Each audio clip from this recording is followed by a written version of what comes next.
ഒരു ജിങ്കലാല ടോപ്പിക്കാട്ടോ. അതായത് സംഭവം ഒന്നും കൃത്യമായിട്ട് നമുക്ക് മനസ്സിലായിട്ടില്ല. പല പല റിയാക്ഷൻ ചാനലിൽ മുയൽ പോയി നോക്കി. അപ്പോൾ മുയലിന്റെ ബുദ്ധിയിൽ മനസ്സിലായിരിക്കുന്നത് നമ്മുടെ ഫിറോസ് ഖാൻ ആൻഡ് സജിന, അതായത് പണ്ടത്തെ ബിഗ് ബോസ് കണ്ടസ്റ്റൻസ് ആയിരുന്നു. പിന്നീട് ഇവരുടെ രണ്ടുപേരുടെയും കയ്യിലിരിപ്പും വായിലിരിപ്പും കൊണ്ട് ലാലേട്ടൻ പിടിച്ച് പുറത്താക്കി. പിന്നെ ഇവർ തന്നെ ഇവരുടെ രണ്ടുപേരുടെയും കയ്യിലിരിപ്പ് കൊണ്ട് അടിച്ച് പിരിഞ്ഞ് രണ്ട് വഴിക്കായി എന്നാണ് അറിയാൻ കഴിയുന്നത്. പക്ഷെ മുയൽ ആദ്യം കരുതിയത് രണ്ടുപേരും ഡിവോഴ്സ്ഡ് ആയി എന്നാണ്. പക്ഷെ അങ്ങനെയല്ല, ഇവർ ശരിക്കും സെപ്പറേറ്റഡ് ആണ്, ഡിവോഴ്സ്ഡ് അല്ല. അത് മുതൽ അറിയുന്നത് നമ്മുടെ സീക്രട്ട് ഏജന്റ് സായി ചേട്ടൻ. പുള്ളി ഇങ്ങനെയുള്ള ജിങ്കലാല ടോപ്പിക് വളരെ ഇൻഫോർമേറ്റീവായി വീഡിയോ ചെയ്യുന്ന ഒരു വ്യക്തിയാണ്. കൂടുതൽ ഇൻഫോർമേഷൻസ് വേണമെന്നുള്ളവർക്ക് സീക്രട്ട് ഏജന്റിന്റെ വീഡിയോസ് കാണാം.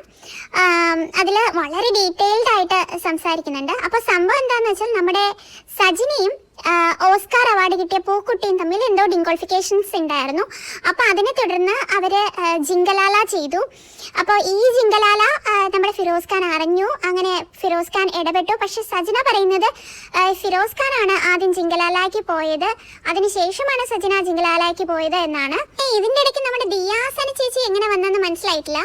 അപ്പോൾ പുള്ളിക്കാരി സജിനയുടെ ഫ്രണ്ട് ആയിരുന്നു. അപ്പോൾ ഇവർ ഫ്രണ്ട്ഷിപ്പിലായിരിക്കവേ എന്തൊക്കെയോ കുറേ ഇവരുടെ സീക്രട്സ് ഒക്കെ ഷെയർ ചെയ്തിരുന്നു. പക്ഷെ ഇവർ അടിച്ചു പിരിഞ്ഞു കഴിഞ്ഞപ്പോൾ ഇവർ രണ്ടുപേരുടെയും സീക്രട്സ് പുറത്തോട്ട് വിളിച്ചു പറയാൻ തുടങ്ങി.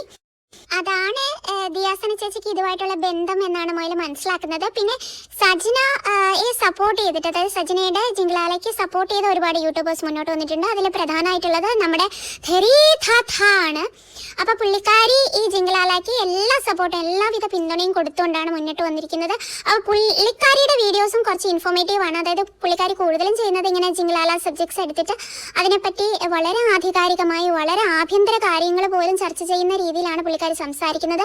അപ്പോൾ കൂടുതൽ ഇൻഫർമേഷൻസ് വേണം എന്നുള്ളത് നമ്മുടെ ധരീധായുടെ വീഡിയോസ് കണ്ടാൽ മതി. അപ്പോൾ പുള്ളിക്കാരി നല്ല കൂടുതലും ഇങ്ങനത്തെ സബ്ജക്ട്സ് ആണ് ഫോക്കസ് ചെയ്യുന്നത്.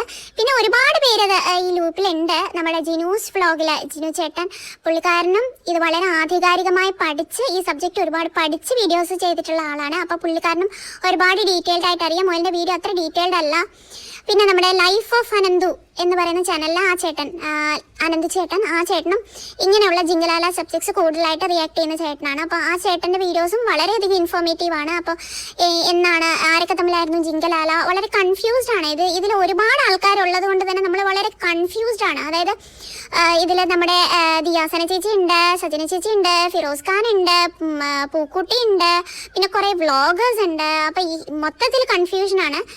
ഡിഫറൻസിയേഷൻ ഇൻ്റഗ്രേഷൻ പഠിക്കുന്നതിനേക്കാൾ വലിയ കൺഫ്യൂഷനുള്ള കാര്യമാണിത്. പക്ഷെ ഇങ്ങനെയുള്ള വീഡിയോസ് എടുത്ത് റിയാക്ട് ചെയ്യുന്നവരെ നമ്മൾ സമ്മതിച്ചേ മതിയാവൂ. കാരണം അവർ വളരെ ഡീറ്റെയിൽഡ് ആയിട്ടാണ് ഇത് ഓരോന്നും പറഞ്ഞു പോകുന്നത്. അപ്പം എല്ലാവരും നമ്മുടെ ധരീധായുടെയും ഏജൻറ്റിൻ്റെയും ഒക്കെ വീഡിയോസ് വളരെ ശ്രദ്ധാപൂർവം കാണണം. അത് വളരെ ഇമ്പോർട്ടൻ്റ് ആണ്.